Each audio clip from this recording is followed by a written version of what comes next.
Anthony Edwards is supposed to be the next face of the league. Kid's got a fun game and personality. The NBA needs this, but guess what? It ain't gonna happen without a championship, and if there's one thing we just learned, the Timberwolves are miles away from the OKC Thunder. Oh, they may have both made the conference finals, but the Wolves were the JV team. Outside of one game, it wasn't even competitive. But the worst part, the Thunder will only get better from here. Younger, deeper, more talented, so the Wolves are screwed unless their secret weapon comes through.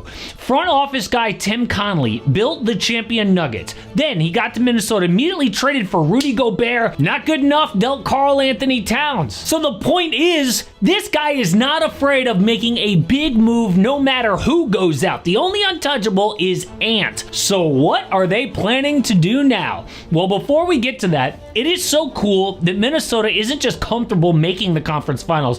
And remember, this is a team that drafted Kevin Garnett in 1995, had a decent run, but struggled more than anyone after trading him. After 07, they missed 16 of 17 playoffs. Doesn't get more basketball hell than that. So it would be easy to be like, yo, back-to-back conference finals? Yeah, let's just enjoy this. But no, they know how valuable having a superstar like Anthony Edwards is and don't want to waste him like they did KG. Eventually, dude gets fed up and leaves the team. So what can they do to finally get over the top? Well, the number one name that you're going to hear is Kevin Durant. Oh, the Wolves tried for KD at the deadline. There was mutual interest. Ant and Durant are friends and looked up to KD as his basketball idol growing up. But here's the problem. For what they would have to give up for KD, does that really close the gap on OKC? Were they a Kevin Durant away from just beating the Thunder? And the Suns aren't going to give up KD for free. I mean, other teams want him. We know serious interest from the Spurs, the Miami Heat, maybe even the New York Knicks potentially. How do the Wolves outbid those teams? I will tell you how. There is one player they would have to sacrifice for KD. We know about the Timberwolves draft picks. They can only trade number 17 in this year's draft on draft night only. Also, they've got one swap to deal in 2028. That is it. So easily beat by other teams for Durant unless they include Jaden McDaniels. Jaden is one of the most valuable role players in the NBA right now. And not just because he is a legit 6'9", 3-and-D player at 24 years old, but because he is on a team-friendly contract for years, which is 10 times more valuable in this second apron era. And you cannot give him up for a dude who's pushing 40 years old. So I am sorry, unless Phoenix is just giving KD up for almost nothing, it is not gonna happen.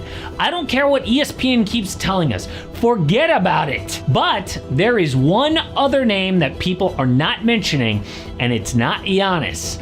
So you've got to look at what the Timberwolves desperately need. And remember, it was a huge gamble dealing Cat before last year coming off of conference finals. They wanted to get off his Supermax contract for financial reasons, getting Randall and Dante DiVincenzo. But at first, it was ugly. They were only one game over 500 in January. Remember when Randall and Gobert blew up at each other in Toronto? It was a mess. But after the All-Star break, they turned it around. Wolves went 17-4 down the stretch, climbing out of the play-in to the 6th seed in the West. Then in the playoffs, they continued to dominate. Beat the Lakers in 4 games in round 1 and took advantage of Golden State without Steph also winning in 5 games. And all the while, Julius Randle looked legendary. Dude scored 26 a night with 6 boards and 6 assists. Ant was clutch, Jaden a two-way beast. But then, once they faced a true healthy contender, they made the Thunder look like the 2017 KD Warriors. But why? Because OKC exposed 3 things about these Wolves. Number 1, no legit second scorer next to Anthony Edwards. And yes, they had that in rounds 1 and 2, but in the biggest games, from Cat to now Julius Randle, Ant has never had a reliable number 2 in the biggest spots. So OKC could then key on Edwards and shut him down. So dude went uncharacteristically quiet in games 1, 4, and 5, and that's not all his fault. Ant needs consistent help. Like with Randle in the series, they had a 101.9 offensive rating. Yo, the dead last Washington Wizards were better on offense this year. That's a problem. Now, number 2 was a lack of ball handling. Ant was double teamed a lot all year, including in the playoffs, and Mike Conley is good at organizing the offense, but he is so far past his prime at 37. They need somebody to take pressure off Ant to truly unleash him as a scorer. We know Rob Dillingham is years away from that at the highest levels, so a major offseason need. And exposed number 3 was a need for clutch performers. And this one is hard to describe, but the Wolves basically look like they quit in Game 5 against OKC, down by like 30 points, and they did the exact same thing last year, people don't remember, against Dallas. Game 5, about to lose the entire season, and they were down by like 30 plus points. How does that happen back-to-back years? Well, Karl Anthony Towns was the scapegoat last offseason, so who is it now? Well, the first 3 names to mention are potential free agents: Julius Randle, Naz Reid, and Nickeil Alexander-Walker. Now, most experts believe that all 3 will not come back for financial reasons. But who's that going to be? Well, Naz and Julius Randle each have a player option, so it's up to them. That means that they can opt out and become a free agent, but only one team has serious cap space this offseason, the Brooklyn Nets. So unless the Nets are about to break the bank for Randle or Naz Reid, I will bet that both of them opt in to the final year to be a free agent next summer, and Nickeil Alexander-Walker is gone.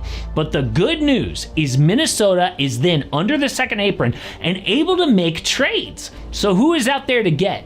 Well, one name to watch is Derek White. Boston needs to get cheaper, and White could be amazing next to Ant. Dude has been key to both the Spurs and the C's, and he won a gold medal in Paris next to Edwards. Plus, he improves their basketball IQ, adds ball handling, and instant offense.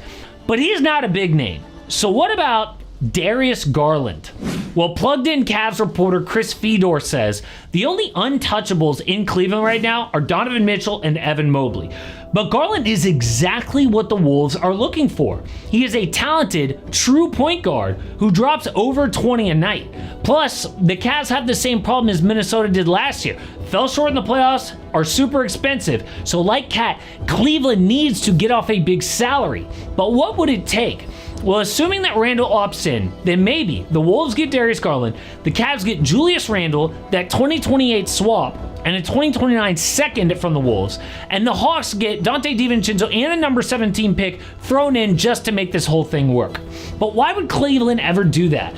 Well, they probably won't without Jaden McDaniels, but in this scenario, they do it basically to get under the second apron, and also they get Julius, who isn't nothing. He can play small forward with some defense, and the Cavs could add somebody to play point guard like a Dennis Schroeder to replace Garland. Now, I know that's a stretch, but a 25-year-old like Darius is much more likely effective and smart than a 37-year-old Kevin Durant. But the entire offseason in the NBA is going to run through San Antonio. We know that the Spurs are on both KD and Giannis, but what about Victor Wembanyama? Dude had another legitimate growth spurt, and many people thought that this video was clickbait, but then they eventually went to comment, damn, this is actually real and scary.